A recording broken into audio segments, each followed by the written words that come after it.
Ketika ditanya, kenapa tidak persis Nabi? Katanya, huwa Rasulullah. Ya Rasulullah itu meskipun seperti itu, meskipun tidak tertib secara rasional, tetap dikawal wahyu. Makanya negara baik-baik saja. Kalau saya ini hanya Abu Bakar, kalau tidak ya repot. Umar ya sama, bikin Diwanul Murtasikab. Utsman juga sama, dimanage negara. Sayyidina Ali juga dimanage. Kalau Nabi tidak. Tapi tidak apa-apa, karena ada karisma. Sekarang ya seperti itu. Kamu biasa heroik, biasa ngasih kiai kamu, ngasih hadiah kamu, biasa ngasih ibu kamu uang. Ternyata ibu kamu setelah kamu kasih uang dikasihkan adik kamu atau kakak kamu yang nggak pernah kerja, terus kamu marah-marah, ini tidak adil. Saya yang memberi nggak dikasih, ini yang nggak kerja dikasih terus. Loh, kamu biasa jadi pahlawan kok turun kelas menjadi apa? Pasien. Kamu milih jadi pahlawan apa pasien? Pahlawan. Jadi sebetulnya faham-faham ekstremis ini dari kegoblokan, berpikir nubuwah sehingga tidak punya rasa ibadah. Assalamualaikum warahmatullahi wabarakatuh. Sahabat Ngaus Baha dimanapun Anda berada, alhamdulillah pada kesempatan ini kita bisa berjumpa lagi di channel Ngaus Baha. Mari kita simak bersama-sama pengawasan beliau. Jadi korban pertama ekstremitas itu bukan sahabat tapi Rasulullah Shallallahu Alaihi Wasallam, yaitu Nabi dibilangin oleh mereka, "I'dil ya Muhammad, kamu kalau bagi harus adil." Pikiran mereka kalau adil sama rata sama. Jadi kalau pakai pikiran itu, saya minum di sini itu haram, mau ndak ikut bikin kok minum. Enak tamu, toko-toko mangan, sing masak kangelan urung mangan. Itu jadi edan bareng itu. Itu sama seperti kasusnya Bahram Al-Majusi itu. Dia itu seorang raja kaya, punya anak cantik. Dipikir-pikir, anakku ayu dirabek nang liya rugi, sing gedhekno aku sing rumah aku dirabi wong liya. Maka dia berpikir mau dinikahi sendiri. Jadi pikiran-pikirannya Bahram itu seperti itu. Walhasil akhirnya Bahram itu menikahi anaknya sendiri. Masyhur itu dalam cerita. Jadi ceritanya itu ada seorang wali tidur di Masjid Haram sama Rasulullah, ditemuin gitu. Terus kata Rasulullah, salam saya untuk Bahram Al-Majusi. Ternyata dicari-cari nggak ada Bahram lain kecuali Bahram yang berdua, bahkan anaknya sendiri mau dinikahi. Ya cara berpikir karena seperti itu. Kalau kita berbuat banyak harus dapat. Itu bahaya. Bahaya sekali, karena kalau dalam teori beragama itu al-yadul ulya khairum minal yadis sufla. Kalau biasa ngasih ya ngasih saja, itu heroik. Itu bagus. Jangan biasa ngasih sekarang bermental apa? Pas. Makanya saya itu kalau ngajar di pondok yang dulu pernah saya belajar di situ atau yang pernah sepuh itu, dikasih itu bingung. Karena saya ya masih waras itu. Jadi kalau dikasih itu bingung. Tapi banyak juga guru-guru yang dulu ngaji lama setelah ngajar di pondok alma maternya nuntut. Itu saya tidak tahu itu. Itu sudah ada agak-agak kayak itu tadi. Walhasil si Bahram tadi itu, ini cerita harus saya teruskan karena nggak boleh diputus. Dapat salam dari Rasulullah. Ternyata di balik nakalnya dia itu, pas mau bulan pertama, malam pertama itu, ada seorang janda sepuh ke situ, ganggu dia tentu ya. Ketika dikejar pulang lagi sampai 3 kali. Dia tanya, kenapa Bu kamu begitu? Katanya, saya ini anak-anak saya kelaparan. Kalau saya pulang anak-anak saya nangis minta makan. Saya ingin minta Anda. Tapi setelah saya ingat Anda ini majusi, saya mukmin, saya mukminah, saya pulang. Ya sudah Bu, kamu di rumah saja. Nanti saya kirimi makan. Dikirimi sendiri, padahal dia seorang raja, orang kaya. Barokahnya itu dia dikasih tobat sama Allah. Dan paginya ketemu tamu yang mengirimkan salam dari Rasulullah SAW. Akhirnya Bahram ini menjadi muslim. Tapi intinya berpikir seperti tadi itu salah, bahwa kalau saya berjasa banyak harus mendapat apa? Ini cara berpikir orang-orang Khawarij. Begitu juga era Sayyidina Umar, era Sayyidina Utsman, Ali. Itu juga ngalami orang-orang yang ekstrim. Misalnya begini, saya contohkan korban-korban ekstrim yang real. Sayyidina Ali itu masyhur, dia punya musuh besar namanya Muawiyah. Karena permusuhan ini tidak bisa dihindari. Jadi kalau dalam fikih Islam, ini anak-anak saya ajari fikih, Kalau orang mukmin membunuh orang mukmin itu hukumnya dosa besar apa kecil? Besar. Itu di bab kisos. Tapi orang fikih itu unik. Di fikih itu ada kitab usial namanya. Di takrib ada kitab usial. Dan di situ ada penjelasan mangkutila dunamali fahuwa syahid. Orang yang dibunuh karena membela hartanya atau keluarganya, itu dia mati syahid. Kalau dia posisi membunuh, maka malingnya atau penjahatnya muhaddarun damu, nggak punya hak untuk kisos karena dia anggap nggak ada artinya darahnya.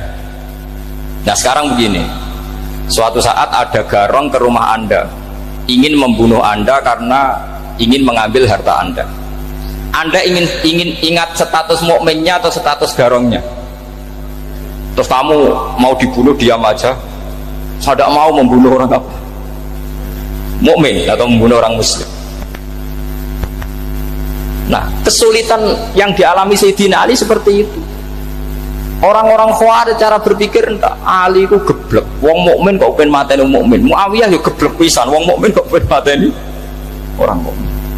Padahal suasana sudah kacau. Ketika seorang penjahat mau membunuh yang punya rumah dan yang punya rumah ingin membunuh penjahat, itu namanya mukmin bentrok sama orang mukmin. Apa orang benar sahibul hak ingin mempertahankan haknya? Tidak sampai saya tanya. Itu sahibul hak, yaitu yang punya rumah ingin mempertahankan haknya. Meskipun dalam duel ini kadang terjadi pembunuhan. Nah di sini ini ya ulama ahli sunnah menyebut masalah istihadiyah. Kelompoknya Sayyidina Ali mempertahankan nyawanya meskipun dengan cara membunuh pasukan Muawiyah. Pasukan Muawiyah juga mempertahankan nyawanya meskipun harus membunuh pasukan Ali. Zaman itu susahnya istihad seperti itu. Tapi orang Khawarij cara berpikir enggak, ini biang keladi masalah itu Ali sama Muawiyah. Akhirnya mereka malah rapat, ya sudah dua-duanya bunuh saja. Ya masyhur itu, akhirnya Sayyidina Ali dibunuh oleh orang Khawarij. Makanya ini penting ya, pentingnya ngaji seperti ini. Jadi kamu harus dilatih berpikir nubuwah. Ya dilatih berpikir apa? Nubuwah. Disebut al ulama warasatul. Meskipun dengan cara yang ekstrim, tapi pikirannya saja, jangan perilakunya. Saya punya contoh sekian kasus, sekian tragedi. Misalnya begini. Saya itu dulu punya teman, dia soleh, bisa baca Fathul Mu'in. Dia itu janggal, bilang sama saya, Gus, tidak biasanya Rasulullah itu agak-agak nyindir orang fakir. Ini kok ada hadis kadal fakru ayakuna kufur, bahwa kefakiran itu mendekati apa? Kekufuran. Dia itu aneh sekali. Biasanya tidak biasanya Rasulullah kritik seperti itu. Walhasil ini singkat cerita, anak ini ngalami satu trauma. Dia itu miskin. Gara-gara miskin gitu jadi burunya orang non muslim. Dan sering disuruh nganter majikannya itu ke tempat-tempat lokalisasi. Dia mulai mikir, ini gara-gara fakir saya harus nganter orang ke lokalisasi. Mulai ingat dia, Sodaqah Rasulullah, ini gara-gara fakir saya jadi pengantar orang ke lokalisasi. Suatu saat majikannya itu benar-benar bangkrut, malah tidak disuruh nganter, pokoknya carikan yang cantik bawa sini. Pusing. Nah, dia akhirnya walhasil lari terus keluar. Terus dia cerita betapa ekstrimnya fakir, sehingga gara-gara fakir saya harus jadi penolong orang yang mau apa maksiat. Anda boleh berpikir ekstrim, tapi ekstrim dalam melawan kemungkaran, yaitu tadi saya nggak boleh jadi fakir, tapi takutnya fakir yang nanti jadi alat kemaksiatan. Imam Ghazali juga punya contoh seperti itu. Imam Ghazali pernah marah besar ketika tren di Baghdad itu orang belajar fikih semua. Hatta la yakuna thamma tabibun illa min ahli dhimmah, kata beliau. Sampai di Baghdad itu tidak ada dokter kecuali orang kafir dhimmah. Akhirnya kalau ada ulama sakit, saya masih ingat pas kecil, kalau ada ulama sakit itu tidak boleh dibawa ke rumah sakit. Takutnya ketemu dokter non muslim malah disuntik langsung apa? Mati. Akhirnya ulama saat itu berfatwa, orang Islam harus ada yang jadi dokter. Banyaklah gus-gus yang sekolah kedokteran. Yang masyhur ya seperti Sahal bin Abdul Fattah. Itu dulu putranya Ki Fatah yang menolong Mbah Mahfud saat sembunyi.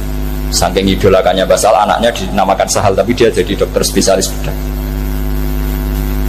Begitu seterusnya urusan negara. Dulu itu orang jabat itu tidak boleh, karena jabat itu dekat dengan syubhat, dekat dengan haram. Tapi gara-gara pejabatnya non muslim, kalau bikin aturan ya ala non muslim. Ulama akhirnya sadar, andikan kita yang jabat pasti tidak seperti itu. Bisa bikin perda ini, bisa bikin pelaturan begini yang menguntungkan Islam. Nah, jadilah banyak pejabat yang sekarang muslim. Tempat-tempat maksiat diobrak-abrik sama Satpol PP macam-macam. Kita untung. Tapi kalau orang-orang khawarij pikirannya pokoknya pejabat itu dekat dengan haram, dekat dengan syubhat. Padahal dengan kita jabat bisa bikin perda atau apa yang menguntungkan Islam. Kemudian menjadi masalah baru secara fikih. Ini adik-adik dengerin biar kulino senam fikih. Kalau caleg soleh, misalnya Mas Nadif nyalek, ini tadi tak guyoni, mau jadi bupati ndak kali ya, mau usah dukung. Jadi misalnya gini ya, Zaid sama Bakar, misalnya Bakar itu orang soleh, mau jadi calon lurah. Dia tahu kalau dia lurahnya kampung lebih baik.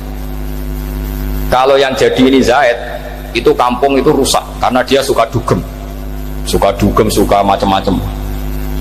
Kemudian Zaid ini pasti jadi karena beli suara. Misalnya per kepala itu dibeli 50.000. Bakar ini kalau nggak beli suara kalah. Padahal dengan kalahnya Bakar artinya kemenangan, kemungkaran. Itu zaman era Fathul Mu'in, muridnya Ibnu Hajar Al-Hitami. Ibnu Hajar muridnya Abu Zakaria Al-Ansori itu fatwa. Yang soleh ini wajib beli suara, bukan boleh, wajib beli suara. Nah, tapi ini namanya tidak nyuap, perlu dicatat. Ini namanya tidak nyuap. Jadi tidak bisa kamu kaitkan misalnya ar-rosi wal murtasi finnar. Yang nyuap maupun yang menerima suap adalah sama-sama di neraka. Tidak bisa seperti itu, karena logikanya dibalik. Sekarang Bakar ini beli suara itu untuk membeli kebenaran, untuk mengawal kebenaran. Zaid beli suara untuk menopang kebatilan. Berarti namanya Bakar ini penyuap atau pembeli kebenaran? Pembeli kebenaran. Harus dibedakan. Nah, ini pentingnya ulama. Memang nyatanya seperti itu. Yang dikatakan nyuap, riswah itu adalah membayar uang li'ibtolil haqqi, untuk membatalkan kebenaran atau membenarkan kebatilan, itu namanya nyuap. Tapi kalau mengeluarkan uang untuk menghakkan barang hak dan membatalkan barang batil, itu namanya uang perjuangan. Nah, ini pentingnya mikir. Jadi ulama itu mulai dulu sudah berarti. Nah, sekarang sudah banyak orang-orang khusyuk yang biasa di masjid khusyuk. Kalau ditanya zaman akhir rusak kabeh, wong soleh-soleh wis nyuap. Kalau orang soleh ini tidak nyuap ya tidak jadi. Kalau nggak jadi mereka nggak ada yang jadi DPR, nggak ada partai Islam, habis malah Indonesia. Saya itu punya kenalan banyak pakar-pakar di Jakarta, itu cerita saya, Pak Bahak. Indonesia itu solusinya gampang. Kita ini punya Bali, punya Batam. Itu kalau Bali dimakaukan, Batam dikayakan Hollywood. Amerika kaya itu bukan karena hebat, pornografi dijual, tinju di Nevada itu dijual, di Las Vegas dijual, apa saja dijual. Kalau tidak kaya itu gimana?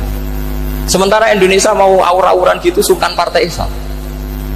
Sebenarnya Indonesia gampang, kalau ingin kaya Bali itu dikayakan Hollywood atau dikalahkan Makau jadi kota judi, Batam dijadikan kaya Las Vegas.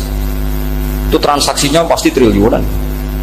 Orang gamane wong muda dijual, judi dijual, orang tinju dijual. Tapi gara-gara ada partai Islam, nyari rumus solusi ekonomi itu ya tidak seperti itu. Akhirnya kangelan, ya, akhirnya rapati suka. Tapi barokah, tetap barokah partai apa? Yang menangnya caleg-calegnya rata-rata ya beli. Kalau tidak beli habis. Saya bukan menghalalkan nyuap, tidak. Kalau nyuap tetap haram ila yaumil qiyamah. Tapi kalau suratul masalah seperti ini kamu mengatakan suap, itu beda. Ini suratul masalah yang tidak ada kaitannya dengan suap. Asal lawannya batil ya. Kecuali lawannya sama-sama hak. Dua calon di kampung itu soleh sama soleh. Ini yang soleh bayar nggak boleh, karena siapapun yang jadi soleh itu nggak boleh. Makanya kalau cari musuh yang dolim biar halal ya. Iya, saya pernah ditanya seorang dosen, Gus, saya ini kalau baca sejarah perang Badar atau perang Uhud, yang saya tidak nerima itu satu. Kenapa setiap ghanimah harta orang kafir dan istrinya orang kafir kok disita orang Islam, dan yang perempuan jadi amat kemudian juga digauli orang Islam, yang hartanya orang kafir juga jadi asetnya orang Islam, kok kayak garong. Dia tanya seperti itu sama saya. Terus saya jawab, kalau sampean ada garong dan kemudian bawa senpi, senjata api, kemudian garong Anda, penjahat Anda lumpuhkan, ya senpi itu harus Anda kembalikan. Monggo penjahat ini kagungan jenengan beto wangsul, karena Anda milik Anda, harus dikembalikan. Wah, Anda bisa Bapak, kalau saya kembalikan pasti dipakai jahat lagi, dipakai kriminal lagi. Ya sama, kalau asetnya orang kafir dikembalikan ke orang kafir akan menjadi aset kekafiran lagi untuk menghancurkan kita. Nah, perempuan juga sama. Perempuan itu alat produksi. Jika perempuan tadi dikembalikan ke orang kafir, maka kamu menolong populasi orang kafir. Ya seperti itu. Paham ya? Makanya disita dalam perang loh ya, tapi dalam perang yang legal. Nah itulah kenapa amat halal. Makanya di Quran itu illa ala azwajihim aw ma malakat aiman. Paling enggak itu masih ada ulama atau pemikir atau ustadz siapa saja yang bisa memahami logika apa? Islam. Nanti kalau ulama ini sudah meninggal, orang akan mencibir Islam dengan cara mengatakan Islam itu jahat, yaitu menyita hartanya orang kafir dan istrinya orang kafir setiap kali terjadi perang. Karena pemikiran ini pasti sama-sama kutubnya, sama-sama ekstrim. Ya ini penting saya katakan. Makanya masyhur itu perdebatan Sayyidina Ali dan Muawiyah. Ini saya kutip sedikit. Ini ya sama-sama berpikir ekstrim, tapi ekstrim yang baik. Walhasil dalam satu kerja bakti di Masjid Kuba, itu ada sahabat namanya Ammar. Ini di depan umum, ini penting. Kalau dalam ilmu hadis di depan umum ini penting, karena nanti menjadi mutawatir. Beda dengan hadis yang Nabi ngendikan sama 1-2 sahabat, namanya hadis ahadi. Di depan umum Nabi guyon gini sama Ammar, ya Ammar waihak taktuluka alfiatul baghiyah. Ammar, kamu ini nasib kamu itu agak sial, karena nanti yang membunuh kamu itu kelompok yang tidak benar. Alfiatul baghiyah itu kelompok yang tidak benar. Itu disaksikan sekian sahabat. Walhasil suatu saat Ammar ini ikut perang dan ikut pasukannya Ali dan terbunuh oleh pasukannya Muawiyah. Seneng Ali. Walhasil Ammar ditemuin sama Ali. Ya Muawiyah, al-ana dhuhara bi anna fi'ati haqqun wa fi'ataka baghiyah. Sekarang kelihatan siapa yang benar. Saya yang benar, kamu yang salah. Kenapa? Karena Ammar kelompokku dan terbunuh oleh kelompok kamu. Padahal kata Rasulullah yang membunuh Ammar adalah kelompok yang salah. Tapi Muawiyah pintar sekali, dia jawabnya gini, laula kama kutila Ammar. Ammar terbunuh karena bela-belain kamu. Kalau kamu tidak nyuruh dia perang juga gak terbunuh kan. Jadi kamu ikut andil, terbunuhnya siapa? Ammar. Tapi apa kata Sayyidina Ali? Idzan qatala Rasulullah Hamzah. Kalau teori itu Anda pakai, Rasulullah pun membunuh Hamzah. Sekarang Hamzah perang karena suruhan siapa? Rasulullah. Yang membunuh Hamzah siapa? Wahsy. Kalau teori itu Anda pakai, berarti Rasulullah pun membunuh Hamzah. Terus fasa kata Muawiyah, atau Muawiyah diam. Jadi fikih pun itu diputuskan lewat pikiran ekstrim, tapi bukan ekstrim yang merugikan orang lain. Ya, kalau merugikan orang lain namanya sudah la darara wa la dirar, dia menyalahi aturan itu. Makanya saya pernah ngaji di sini dulu ketika tahun kemarin. Fikih-fikih Islam itu punya rumus, itu ya gara-gara pikiran ekstrim sebetulnya. Saya pernah nyontohkan adalah orang tuh kalau sholat jenazah itu mayitnya di depan. Itu ulama fikih tidak ada yang punya alasan. Mau hanya bilang gini, hakadha wajadna salafan wa khulafan. Mulai dulu kalau nyolati mayit ya jenazahnya di depan. Ya hanya gitu saja, tidak punya alasan. Makanya ulama lain mengatakan tidak apa-apa jenazah di belakang, yang sholat di depan. Kenapa? Fa innaha laysat bimanzilatil imam. Memangnya jenazah imam harus di depan? Itu ya tidak ada yang bisa bantah. Bagaimana mungkin harus di depan? Oh enggak, imam kok harus. Yang harus di depan itu imam. Jenazah itu imam apa enggak? Enggak. Terus alasan kedua, sholat ghaib. Kalau ada orang mati di Surabaya, Mas Nadib di sini, sholat ghaib boleh enggak? Boleh. Jenazahnya di depan apa belakang? Di belakang kan? Berarti harus nggak jenazah di depan? Ya dia mau ngakeh yang jelas kalau itu. Lah ini contoh-contoh kecil. Nah orang Khawarij itu orang yang paling nggak mau menerima otak-atik seperti itu. Akhirnya jadi goblok bareng tadi. Ya makanya Rasulullah pun jadi korbannya Khawarij. Muhammad kamu harus adil. Karena pikiran mereka adil itu yang memberi banyak ya dapat banyak. Kalau pikiran nubuah tidak seperti itu. Kalau yang biasa memberi, biasa heroik, biasa baik ya biar tetap biasa memberi. Jangan dilatih jadi apa? Pasif. Ini mungkin adik-adik juga agak keberatan, tapi harus dilatih. Makanya saya itu jadi kiai itu ya mulai kecil anaknya kiai, putu kiai, saya itu yang mulang itu senang. Saya tidak pernah terlintas dikasih santri atau dihormati anda. Mungkin sampai mati agak terlintas. Ya pikiran saya sederhana. Biasa mulang pahlawan malah sekarang pasen itu malah kayak cemen, kayak turun kelas gitu. Jadi saya terus ya enggak kepikiran sama sekali. Loh kalau saya minta sama Allah karena itu atasan saya. Makanya ada ulama yang ekstrim gini, ini kisah nyata. Ada ulama alim datang ke seorang raja. Rajanya ini soleh padahal. Ternyata pas raja itu berdoa, ya Allah saya kasih ini. Padahal ulama tadi itu mau mengajukan proposal, mau minta apa gitu. Terus dia pulang ketika ditanya, Pak Kiai kenapa pulang? Ternyata raja itu minta zat yang sama yang saya mintai. Kalau raja saja masih minta, ngapain saya minta raja? Saya akan minta zat yang dimintai raja. Pulang deh. Wah, itu ya pikiran ekstrim, tapi bagus ekstrimnya. Saya akan minta zat yang dimintai raja. Kalau sampean kan enggak, uteke saya les, sholat dinteni, tetap jalo. Oh, orang mikir seperti itu. Mang wis salah didik, salah itu tadi. Nah, ini harus dilatih. Masyhur itu ketika Nabi pas Fathu Makkah itu, orang-orang Ansor komentari Nabi gini, ketika Nabi sangat happy di Mekah, sangat enjoy di Mekah, kata orang-orang Ansor, amar rojul fa'adroka durok fatun fi ahli wa ulfatun fi asyiroti. Namanya orang pasti happy kalau di kampung halaman. Jangan-jangan Rasulullah itu nanti hidup di Mekah lagi, karena Mekah sudah dikuasai orang Islam. Beliau pasti kangen sama keluarga, sama Mekah. Tapi ya sama, ketika Rasulullah mulai mengasih-ngasih itu, orang-orang Quraisy dikasih banyak, orang Ansor juga pikirannya seperti itu. Baru orang Ansor dilatih pikiran nubuwah, yaitu tadi mereka itu dapat kambing, dapat sapi terus pulang. Kamu mendapat saya, milih mana? Milih Rasulullah Shallallahu Alaihi Wasallam. Sekarang kamu saya balik. Kamu punya kiai, kamu bisa memberi hadiah, memberi beliau. Suatu saat kiai anda ini kaya raya, terus sering ngasih orang-orang yang nggak pernah berjasa. Kamu nggak pernah dikasih. Itu kalau pakai pikiran Khawarij, kiai ini salah karena ngasih orang yang tidak berjasa. Tapi kalau kamu pakai pikiran nubuah, enggak.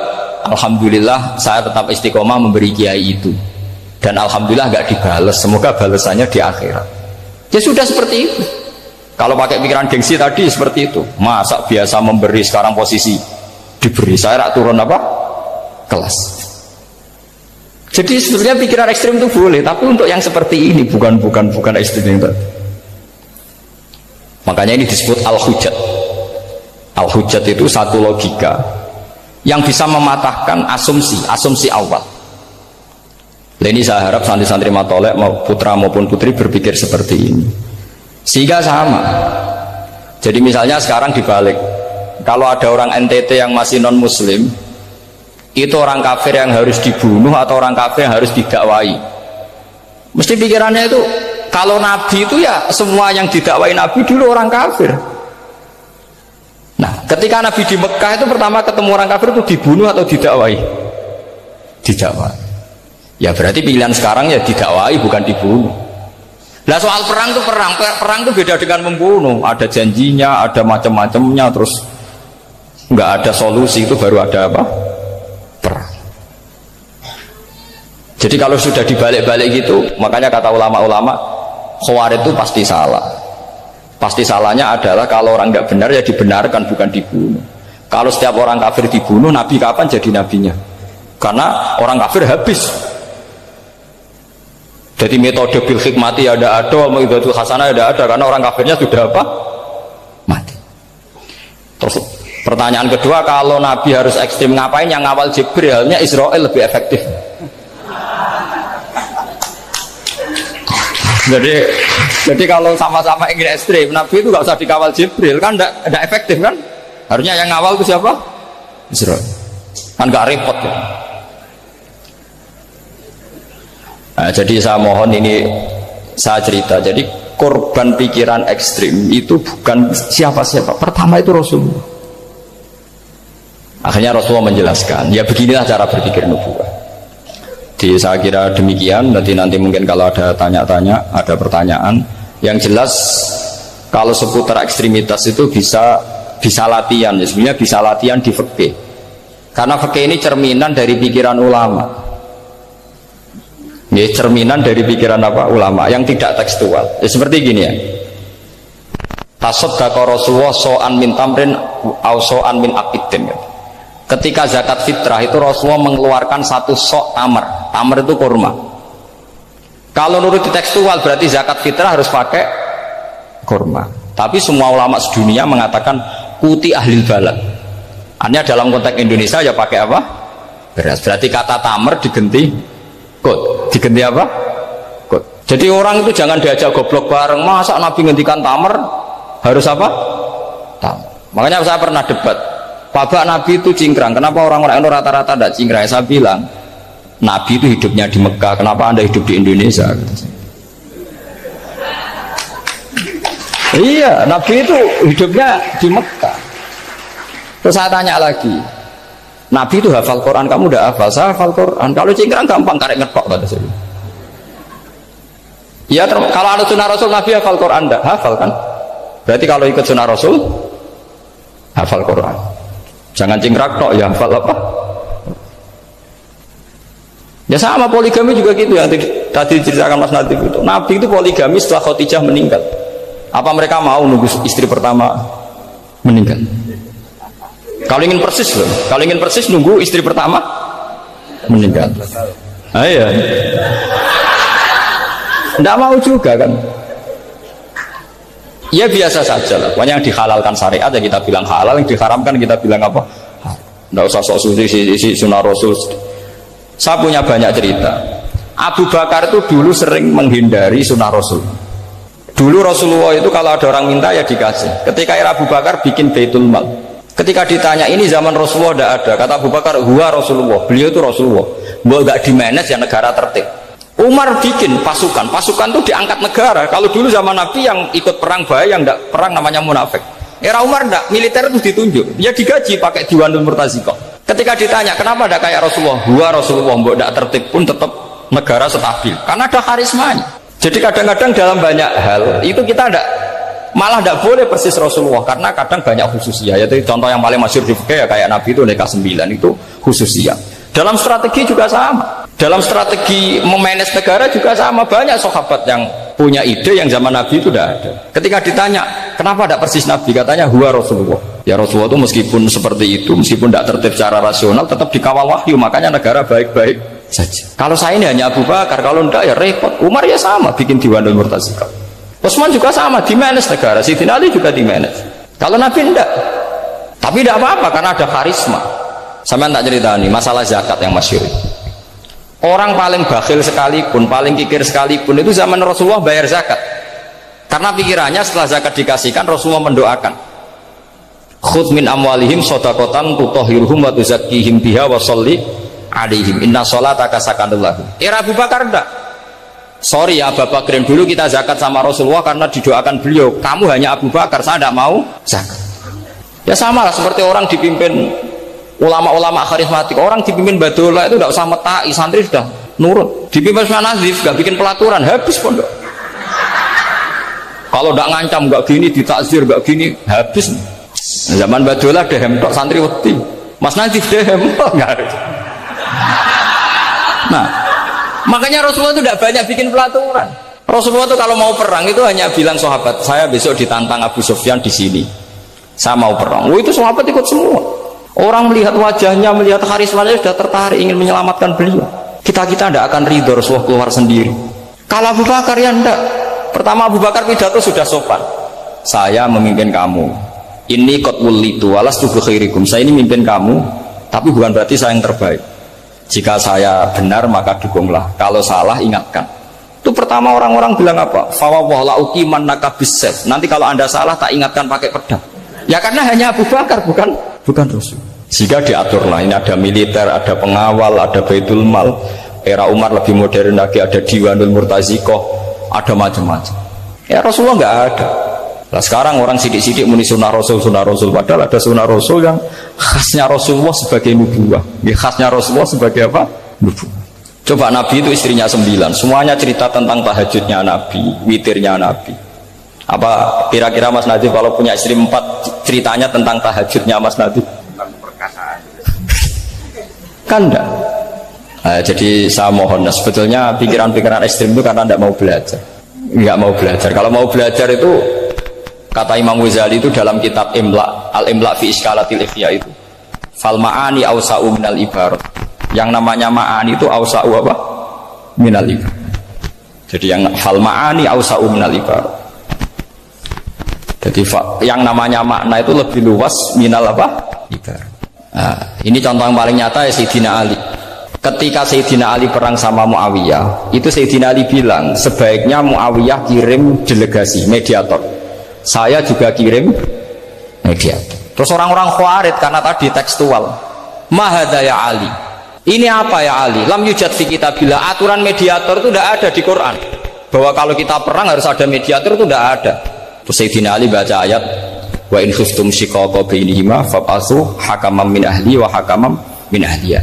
Jika lelaki dan perempuan suami istri terjadi sikok, terjadi konflik, maka suami kirim satu mediator, yang pihak perempuan juga kirim mediator. Terus Sayyidina Ali ngendikan wa amru Muhammad a'dhamu min amri rajulin wa imra'atin. Urusan umat Muhammad lebih serius ketimbang urusan hanya sekedar suami dan istri. Maka kita butuh hakam, butuh mediator. Baru 4.000 orang Khawarij tobat mengikuti pikirannya Sayyidina Ali yang tidak tekstual. Sama seperti zaman Rasulullah. Ketika Rasulullah mau perang Badar, saya ini mau perang Badar kata Rasulullah. Musuh saya itu 1.000 lebih. Kalian hanya 313. Apa kita teruskan? Itu sahabat langsung bilang gini, saya itu hafal teksnya. Idzan lanaqulu laka kama qalat banu Israil fathab anta wa rabbuka faqatila inna hahuna qa'idun walakin idhab anta faqatila inna ma'akum muqatilun. Ini kelihatan sekali bahwa para sahabat sudah ada tekstual. Orang-orang Bani Israel ketika melihat Musa katanya sakti dan orang dekat Allah, itu cara berpikir orang Bani Israel gini. Walhasil ada perintah supaya Musa itu merangi kaum Jabarin. Orang Jabarin ini gagah-gagah, pikirannya orang Bani Israel, Musa kami itu sakti dekat Allah, ya sudahlah sama Allah saja sana, tak tunggu di rumah kabarnya. Itu kan sama dengan santri semedit, roh kiai ini suga, kiai aku suga, terus tak pikirkan seperti itu. Ya sama seperti itu. Nabi ku kekasih Allah, mesti perang menang, serasa tak ewangi mesti menang. Fadhab anta wa rabbuka faqatila inna hahuna. Kok itu ini sudah kamu berangkat saja sama Tuhan, tak tunggu di rumah. Tapi apa kata para sahabat Ansor ketika Nabi minta supaya mereka dukung di perang Badar? Langsung bilang, idzan la naqulu laka kama qalat banu Israil. Kita tidak akan bermental kayak Bani Israil. Ini tekstual apa enggak? Mereka punya mafhum, punya pikiran. Mas nanti punya kreatif bahwa ini mental yang bejat, kita tidak akan meniru seperti itu. Itu sahabat. Jadi dulu sahabat itu makna di Quran juga ada tekstual, jadi bisa memahami. Nah sekarang orang memaksa semuanya harus tekstual. Ya meskipun tadi jangan terlalu liar terus menjadi liberal. Tapi saya tidak tahu kalau contohnya Pak Nadif tadi pakai kondom, sistem kondom tidak tahu. Itu pikirannya Jil apa Pak Nadif tidak tahu saya. Itu tidak tahu. Kok sampai sembeling itu saya tidak tahu. Kok lagi juga kalau tidak bisa nyontohkan yang di luar itu, saya itu ya tidak tahu. Mulai dulu ilmunya seperti itu terus. Ya tidak tahu lagi. Jadi mulai dulu zaman Nabi pun itu sudah ada pikiran-pikiran seperti itu. Jadi tekstual atau harfiah itu ya enggak. Nyatanya sahabat langsung bilang idzan la naqulu laka kama qalat banu apa? Israil. Ad-dinu yusrun wala yushadha hadatina ahadun illa ghalabahu. Yasiru wala tu'assiru, basyiru wala tunaffiru. Makanya kita usah sok suci, hidup itu gak ada pilihan. Misalnya kalau saya ditanya, bina wong fasik itu penting enggak? Penting. Tapi kancanan wong fasik ku haram, mari katut. Kancanan wong fasik ku haram, mari katut fasik. Ti ngembarno wong fasik umat Rasulullah yo haram, umat Nabi kok ngembarno. Kancanan yo haram, ngembarno haram. Lah terus piye Gus? Ya ora piye-piye. Ayo saiki misale kowe ngembarno wong ayu tiba ning dalan, haram ta ora? Haram. Terus mbok gendong, haram ta ora? Hidup itu tidak banyak pilihan. Jadi dilema dari guru-guru dilema. Makanya apa ya seperti itu istafti qalbak takokno atimu. Motive nulung iku nulung apa sahabat? Ya sudah seperti nggak ada pilihan. Motivem kancanan wong fasik iku mergo enak kancanan wong fasik. Delok dangdut pantes apa ya pantes. Apa motifmu didik? Ayo rata-rata kowe kancanan fasik motifmu didik apa enak kancanan fasik? Enak. Haram berarti ku. Ya seperti itu. Memang banyak sesuatu yang apa? Makanya banyak ulama ngendikan banyak perilaku duniawi yang menjadi amal ukhrawi karena niat. Juga sebaliknya banyak perilaku ukhrawi yang akhirnya menjadi duniawi juga karena niat. Makanya niat itu diatur sedemikian rupa. Nah, ini juga sama. Duduk tasahud akhir. Ayo, duduknya dulu, duduk tasahud baca sholawat. Itu satu paket. Makanya al-atas wal asir wal hadi asar at-tasahud wa qu'uduhu wa sholat ala nabi sallallahu alaihi wasallam. Fatasahudu mongko tasahud wa qu'uduhu lan lungguh tasahud. In aqobahuma lamun ana semaca akibat tapi sami ya. Lamun mungkasi utawa nyusuli huma ing tasahud lan qu'ud apa salamun salam iku ruknani berarti rukun karone. Jadi tasahud yang diakhiri salam itu berstatus rukun. Berarti tasahud awal berstatus sunnat karena tidak diakhiri salam. Jadi nak wonten tiyang traweh kok 4 rakaat langsung salam itu enggak bisa dikatakan batal karena statusnya tasawuf awal nopo sunnat. Ya. Tapi kalau tarawih itu sudah monggo kalau tarawih itu sudah menjadi alamiah, jadi biasanya ulama berdebatnya begini, ini dengerin ya. Kata tarawih itu alamiah apa implementasi dari qiyamul lail? Ayo jawab. Tarawih itu alamiah apa implementasi dari qiyamul Ramadan?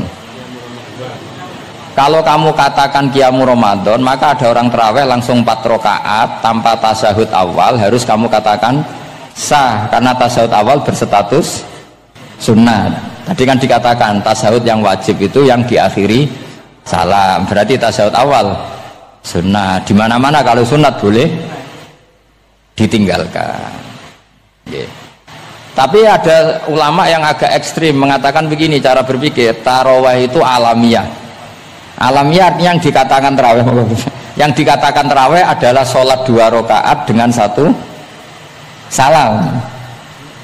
Paham ya? Artinya kalau 4 rakaat dengan 1 salam itu namanya tidak tarawih. Paham ya? Makanya seperti itu tuh ya gak usah diperdebatkan. Seperti gini, sampean kalau sholat witir aku yakin akeh sing batal, cuma pangeran maklumi. Aku yakin akeh sing batal tapi pangeran maklumi. Jadi disahno, kenapa sah? Dimaklumi Allah Subhanahu wa taala tadi. Kamu kalau witir kan 2 rakaat dulu. 2 rakaat setelah itu. Sekarang pertanyaan saya, ketika 2 rakaat kowe niat tembi. Wong niate witir kok genep. Ya kan? Apa? Lah pertanyaannya begini, ketika rakaat ini minal witri, kemudian orang ini ternyata nggak nerusno sing sak rakaat, itu sah sebagai witir apa sholat biasa? Loh ada nih ya, murid temu beling-beling ya, modelnya itu mau rasa ya. Tapi ya apa kagak zaman akhir ya sahabat. Ndak, ketika 2 rakaat itu jenenge sholat witir apa ndak gitu saja pertanyaan. Orang oleh ngeper, jawabnya ngono tok. Ketika 2 rakaat itu witir apa enggak? Tidak.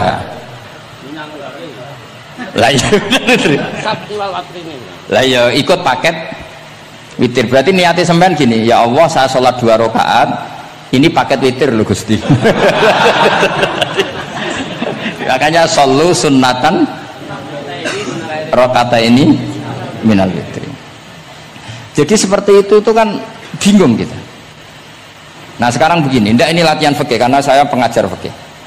Kalau ada orang sholat, ya saya ulang lagi ya. Ada orang misalnya begini, ada orang sholat, terus sarungnya itu pas sampai dengkul, sampai lutut. Kalau dia rukuk pasti jengking pupune ketok. Iku batale ngenteni wis rukuk apa mulai pertama batal? Enggak, jawab saja. Apa? Ketika rukuk apa mulai berdiri sudah batal? Ketika rukuk. Awas elenge lho ya. Ndak ini undian berhadiah. Itu di Asbawan Nadhair itu ada pertanyaan gini. Lalu yang dikatakan sholat itu apa? Yang dikatakan sholat adalah satu akwalun wa af'alun muftatahatun bitakbir muhtatamatun. Nah, lalu ketika dia rukuk itu batal. Batal yang batal apanya itu Pak? Wong dia belum berbentuk sholat. Berbentuk sholat itu kan kalau sudah absolut sampai salam. Yang batal itu apanya? Wong sholatnya rong kasil lah. Bingung tuh sahabat mesti. Jadi makanya pertanyaannya itu apa ya? Fikih itu kadang ya sudah seperti itu, memang angel. Makanya kalau kamu melihat perempuan itu di takrib itu melihat perempuan yang ajnabiyah itu haram kecuali untuk sekian hal. Termasuk mulang muamalah, terus ngopi dianggap muamalah, repot. Sekarang pertanyaannya, kamu ngopi demi melihat apa melihat untuk ngopi? Nggak, jawab. Lah anak niatnya ngopi, mestinya kan brewok lah ya di ngopi ini kan itu. Cek bakule brewok, cek bakule kumisen, kopi enak. Nah yang kira-kira agak haram itu mesti begini, saya jalan ke Jakarta terus ngantuk ngopi. Kebetulan bakule ayu insya Allah halal karena orang niat. Nah sampean kan gak apal, oh sing pojok kono wae. Wah itu mesti haram itu, tak jamin itu. Goblok ngopi kok ning kene ning kono wae.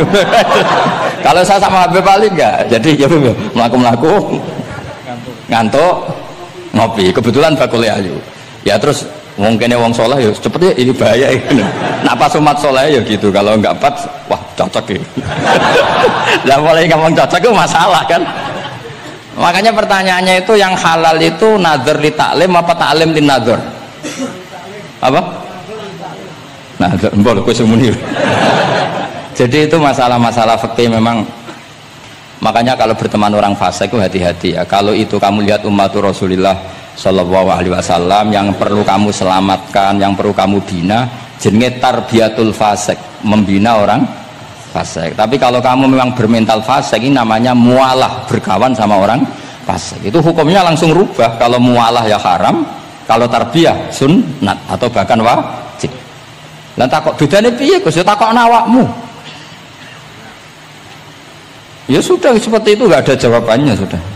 Sengko nang akhirat fayunabi hukum bima kuntum tak malun. Sengko Allah piyambak sing apa menghisap. Alhamdulillahirabbil alamin, telah kita ikuti bersama pengawasan Gus Baha di channel Gus Baha. Semoga dengan senantiasa mengikuti pengajian Gus Baha, kita semua oleh Allah diberikan ilmu yang bermanfaat. Amin.